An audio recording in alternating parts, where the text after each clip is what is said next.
আজকে আমরা মক্কা শহরটাকে ঘুরে ঘুরে দেখব এবং এখানকার হিস্টোরি জানার চেষ্টা করব এবং এখানকার খুব ফেমাস একটা রেস্টুরেন্ট থেকে ফুড ট্রাই করব। তো চলুন ভিডিও শুরু করা যাক। হ্যালো এভরিওয়ান, আসসালামু আলাইকুম। কেমন আছেন আপনারা সবাই? আজকে আমরা জিয়ারায় যাচ্ছে খুব চিপ প্রাইসে। এটা হচ্ছে পার পারসন 12 রিয়াল করে। ওরা বাসে করে নিয়ে যাবে, অনেকগুলো প্লেস দেখাবে, আর ওর সাথে আমাদের সাথে একটা মডেল থাকবে যে সব ডিসক্রাইব করবে যে কোন জায়গাটা। তো এই হচ্ছে আমাদের বাস। এখন বাজে সকাল 7টা। আমরা অলরেডি বাসে উঠে পড়ছি। আপনারা যদি জিয়ারায় যেতে চান তাহলে আপনারা হোটেলের রিসেপশনে যদি আগে থেকে বলে রাখেন তাহলে ওরা বাস আলাদের সাথে কথা বলে রাখবে। ওরা হোটেলের সামনে এসে আপনাদের বাসে করে নিয়ে যাবে। নবীজি যখন মক্কা থেকে মদিনায় হিজরত করতেছিল, কাফেররা ওনাকে অনেক পেরেশান করতেছিল, তখন হযরত মুহাম্মদ সাল্লাল্লাহু আলাইহি সাল্লাম আর আলী রাদিয়াল্লাহু আনহু ওই যে উপরে তিনটা পাথর দেখা যাচ্ছে ওইখানে مولاي صل وسلم دائما ابدا على আমরা এখন আছি নিমরা মসজিদের সামনে। এই মসজিদটি যেখানে নির্মাণ হয়েছে এখানে দাঁড়িয়েই আমাদের হযরত মুহাম্মদ সাল্লাল্লাহু আলাইহি সাল্লাম বিদায় হজের ভাষণ দিয়েছিলেন। এই মসজিদটা বেশিরভাগ সময় বন্ধ থাকে এবং হজের সময় শুধু ওপেন থাকে। এখান থেকেই হজের খুতবা পড়া হয়। এই মসজিদটা যেহেতু বন্ধ আছে এই জন্য আমরা ভিতরে আর যাইতে পারি না। বাইরে বসেই 2 রাকাত নফল নামাজ আদায় করে নিলাম। জাবলের রহমত পাহাড়ের সামনে এরকম খাবারের দোকান পেয়ে যাবেন। আমরা যেহেতু সকালে নাস্তা করে আসি না, এখান থেকে কিছু খাবার দাবার কিনবো। এটা কি ফ্রিজ ছিল? হ্যাঁ, এই যে লাল রাস্তাটা এখান থেকে আরাফাত থেকে হেঁটে মুজদালিফায় যায়। আরাফাত ময়দান থেকে মুজদালিফা 12 কিলোমিটার দূরত্ব। হজের সময় এই রাস্তা দিয়ে এই পায়ে হেঁটে হাজিরা মুজদালিফায় যায়। আসরের নামাজ শেষ করে এখান থেকে রওনা হয়, ওখানে যেয়ে মাগরিবের নামাজ আদায় করে। এই যে তাঁবুর মতো দেখতেছেন এটাকে মিনা বলা হয়। এখানে এক এক রাত থাকার ফজিলত অনেক বেশি এবং হজের সময় সব হাজিরা 7 ও 8 জিলহজ এখানে অবস্থান করেন। এই তাঁবুগুলোর মধ্যে একসাথে 20 থেকে 25 জন হাজী সাহেবগণ থাকতে পারে। আমরা যে কুরবানি করি ওইটা ওখান থেকে শুরু হয়েছে। যে শয়তান শয়তান শয়তান ওদের পাথর মারে হজের সময়।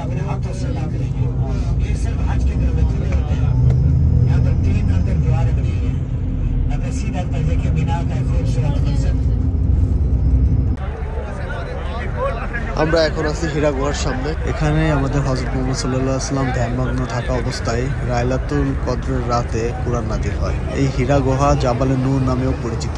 আপনারা চাইলে এই পাহাড়ের উপরে যাইতে পারেন। অনেকেই এইভাবে যাচ্ছে, কিন্তু বাসে যদি আসেন ওই সময়টা দিবে না, কারণ এই পাহাড়ের উপর উঠতে 1 থেকে 1.5 ঘন্টার মতো লাগে। আপনারা যদি এখানে ট্যাক্সি নিয়ে আসেন তাহলে আপনারা উপরে যেয়ে ঘুরে আসতে পারেন। مولاي صل وسلم دائما ابدا على حبيبك خير। আমাদের জিয়ারা শেষ করে আসতে আসতে জোহরের নামাজের টাইম হয়ে গেছে। আমরা জোহরের নামাজ শেষ করে ক্ষুধাও লেগে গেছে, সকালে যেহেতু খাই নেই, আগে আমরা দুপুরের খাওয়া দাওয়া শেষ করব। এই ফ্লোরটা পুরো ওদের, তাই না? আয়ত্তে এই সাইডে হচ্ছে ফুড অর্ডার নেয়, এই সাইডে হচ্ছে ফুড কুক করে, আর এই সাইডে হচ্ছে ফুড ডেলিভারি দেয়, আর ওই সাইডে হচ্ছে ইটিং স্পেস। হ্যাঁ, আমরা স্টার্টার নিছি। এটা হচ্ছে মিট সমোসা। কি কি আছে দেখা যাবে? মাটন কিমা, ধনিয়া পাতা, পেঁয়াজ, দ্যাটস ইট। মজা। এটা নিচে হচ্ছে পার পিস 2 রিয়াল করে। 2 রিয়াল।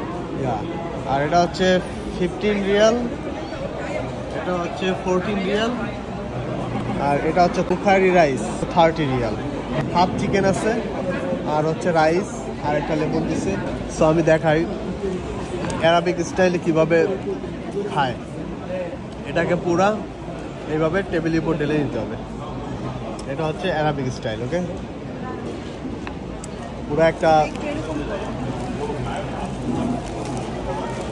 পুরা একটা এরকম পলিথিনের মতো পেপার দেয়, এটাকে বলে সুবরা, এবং এটা টেবিলের উপর বিছাইয়ে ব্যাস এইভাবে খাইতে হয়, তাই না?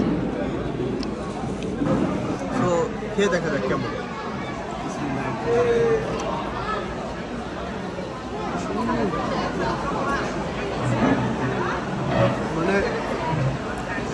অন্য কোনো মশলা থাকে না, ঠিক আছে?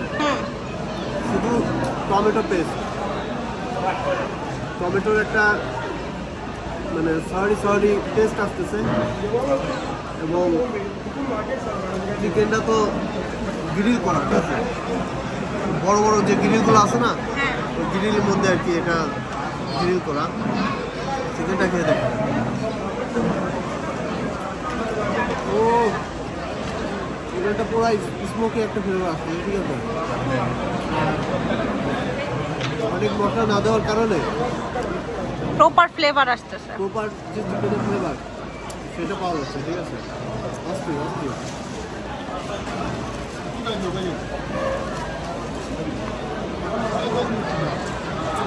অস্থির, এটা হচ্ছে সো রিফ্রেশিং। তোমার ফেভারিট? অস্থির অস্থির, মানে লেবুর পরিমাণটা অনেক বেশি, হ্যাঁ, তার জন্য একটু টক টক লাগতেছে। চিনি হালকা দেওয়া, বেশি দেওয়া না, ঠিক আছে? পুদিনার ফ্লেভারও আসতেছে এটা। পুদিনা পেস্ট করে দিচ্ছে, সেটা উপরে চলে গেছে, তো পুদিনার ফ্লেভারটাও আসতেছে ভালো করে, এবং কোনো শর্ট মিস করে না, ঠিক আছে? এবং এই দেশের লেমনগুলো অনেক স্মেল, বুঝলেন? হ্যাঁ, তো লেমনের প্রপার যে মানে স্মেলটা ওইটাই আসতেছে, ঠিক আছে? তো ওই কুনাফার উপরে সিরাপটা ঢালে দিতে হয়, ওরাই দিয়ে দেয় সিরাপটা এরকমভাবে 4-5 মিনিট। সিরাপটা হচ্ছে সুগার সিরাপ।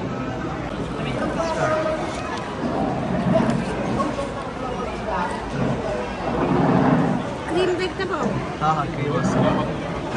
আর উপরের পাটটা বেক করা, ভিতরে ক্রিম আর নিচের লেয়ারটা এরকম সাদা, আর উপরের সিরাপ দিছি, তারপরও এখনো ক্রাঞ্চি আছে।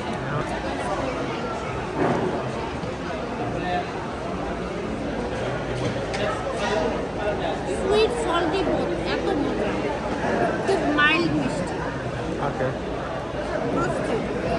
আমরা দুপুরের খাওয়া দাওয়া শেষ করে মসজিদেই বসেছিলাম। আজকে যেহেতু আমাদের লাস্ট ডে, এই জন্য মনটা খুবই খারাপ ছিল।